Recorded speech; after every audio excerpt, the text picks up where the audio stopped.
High friends, hello hello. Hello. Athoi দেখো, দিকে দেখো, কতই কই। আচ্ছা, আপনারা কি ধারণা করতে পারছেন আমরা এখন কোথায় দাঁড়িয়ে আছি? এই জায়গাটা কোন জায়গাটা বুঝতে পারছেন? নিশ্চয়ই সবার জানা জায়গা, ভারতবর্ষের অন্যতম একটা প্রসিদ্ধ তীর্থস্থান। এটা হচ্ছে হার কি পৌরি, হরিদ্বারে হার কি পৌরিতে। এখানে হচ্ছে মা গঙ্গা এখানে সমতলে অবতরণ করেছেন। এবং আপনারা জানেন যে পঞ্চপ্রয়াগের পর এখানে এসে প্রথম মা গঙ্গা সমতলে নামবে। তো এটা একটা হিন্দুদের অতি পবিত্র তীর্থস্থান। হরিদ্বারে এসে স্নান করা এই একটা এটা অসম্ভব একটা কী বলবো, অনন্য অভিজ্ঞতা। তো আমরা আজকে এখানে এসেছি রাত্রেবেলা, এখন আমরা স্নানটা করিনি, কালকে করব। কালকে সকালে আমাদের প্ল্যান আছে স্নান করার ব্রহ্মকুণ্ড থেকে। আজকে আমরা আমাদের যে দিয়া ভাসানো, পূর্বজদের স্মরণ করে মা গঙ্গার আশীর্বাদ নিয়ে যে দিয়া ভাসানো, সেই পর্বটা আজকে আমরা করে ফেলেছি। আর আমার সঙ্গে তো আমার টিম মেম্বাররা আছেই, আর তাদের থেকে একটু আমি জানবো যে তাদের কেমন লেগেছে।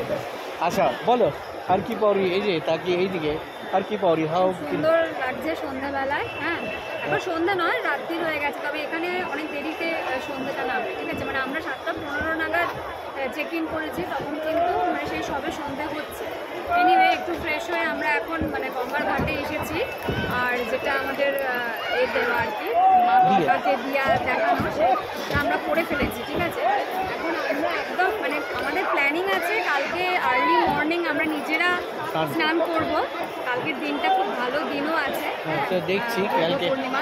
এখানে খুব ভিড়ও হয়েছে, এখন প্রচুর লোক দেখতে পাচ্ছি স্নান করছে, এবং উঁচু জায়গা থেকে ঝাঁপ দিয়ে আর কি সুইমিং করছে, এরকম আর কি ব্যাপার। এখানে না অনেকটা পুরীতে হ্যাঁ, পুরীতে যেরকম সমুদ্র থেকে উঠতে চায় না, লোকে ভালোবাসে, এখানে দেখছি লোকেরা আর কি আছে, বয়স্ক থেকে ছোটরা সবাই আছে। এবং এত রাত হয়ে গেছে, কেউ কিন্তু উঠতে চাইছে না, কিন্তু উঠে যায়। জলটা প্রচন্ড ঠান্ডা, আমরা হাত দিয়ে দেখলাম, খুব ঠান্ডা জল। আর অথই বলো, হ্যাঁ কেমন লাগছে তোমার হার কি পৌরিতে? এই সেই হার কি পৌরি, এত ভিডিওতে দেখা, হ্যাঁ, এত কি বলবো, এত রিলসে দেখা, তোমার আজকে তুমি হার কি পৌরিতে দাঁড়িয়ে কেমন লাগছে বলো?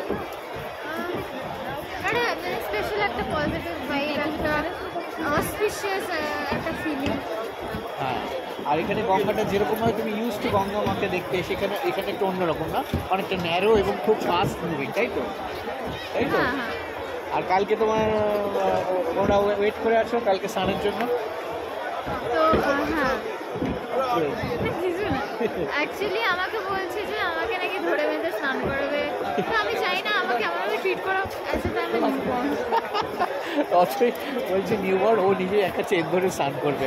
সেটা নয়, বাট ওরকম ভাবে নয় আর কি, আমার হাত ছাড়লে আমি ভেসে চলে যাবো, আমাকে আর খুঁজে পাওয়া যাবে না, আমাকে আর পাওয়া যাবে না আর কি। আর তুমিও অতই কিরকমভাবে ট্রিট করো না, অতই যেটা বলছে না, সেভাবে ট্রিট করবো না, তবে সাবধানে করতে হবে। তবে আমার কাছে একটা ইচ্ছে আছে এখান থেকে একটু জাম্পটা মারো। না, সেটা দরকার নেই, সেটা খুব দরকার নেই। চেন আছে, হোয়াটএভার মেবি, এরকম দরকার নেই। এরা প্রফেশনাল, খুব ভালো সুইমিং রেগুলার বেসিসে করে, এটা এদের তবে ভাবে আমরা ওইখানটায় সুইমিং করতে পারি, যেখানটায় আমরা না। ঠিক আছে, আপাতত একবার চারদিকটা দেখিয়ে দাও, ভালো কিন্তু ভিড় আছে, লোকে আর এসেছে।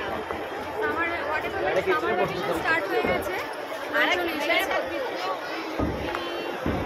পুরো গিজগিজ করছে ভিড়।